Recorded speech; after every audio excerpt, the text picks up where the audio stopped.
everyone, welcome back to Bible Verse Breakdown. In today's video, we're going to be taking a brief look at John chapter 3 verse 8, where Jesus Christ had said, "The wind bloweth where it listeth, and thou hearest the sound thereof, yet thou knowest not whence it cometh and whither it goeth. So is every one that is born of the Spirit."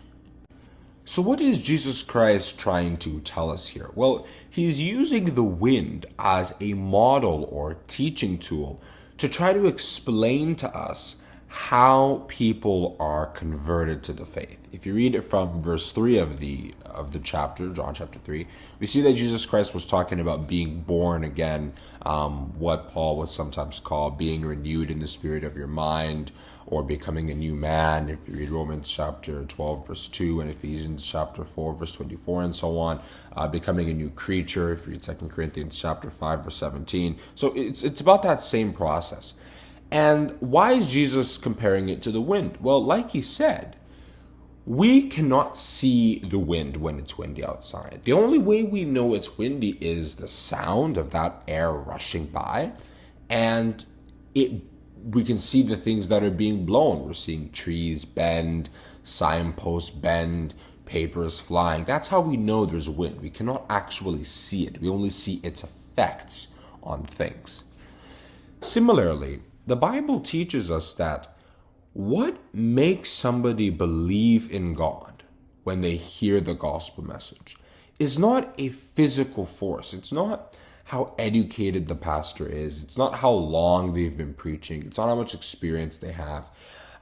Neither is it necessarily the personal experiences alone of the individual that make the difference. It's a spiritual thing that happens in the heart of a person that suddenly makes the gospel message to wake them up. If you read Matthew chapter 24, verse 31, Jesus Christ described the preaching of the gospel as a loud trumpet in the ears of those people who are won to it. It's like, this is what I've always been thinking about. This is what I've always been trying to figure out.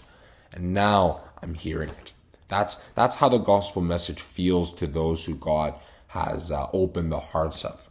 If you read Acts chapter 16, verse 14, we see that God had opened Lydia's heart, and that was how she attended or paid attention to the things that Paul was saying. And she believed them, so that she began to follow the message. Right? There were other women who were listening to Paul along with Lydia, but something unique happened with her.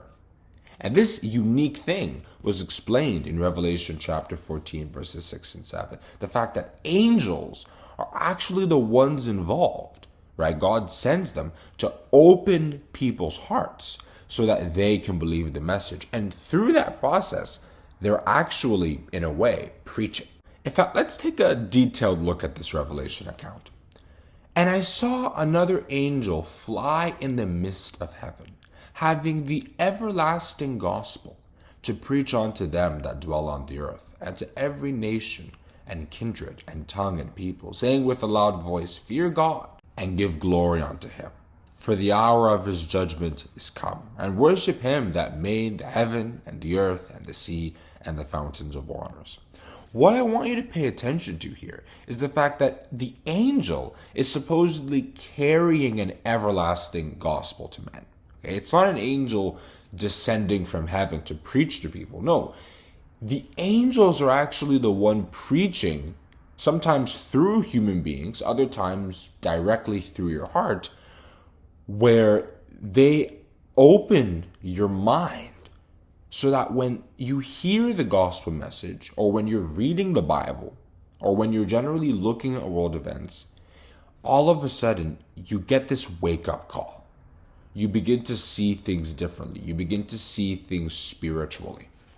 So it's a spiritual science how God is able to work the hearts of people so that they become in tune with his message. And just like the wind, we cannot see that happening. If you're preaching to, let's say, 50 people, you can't know who God is doing that to.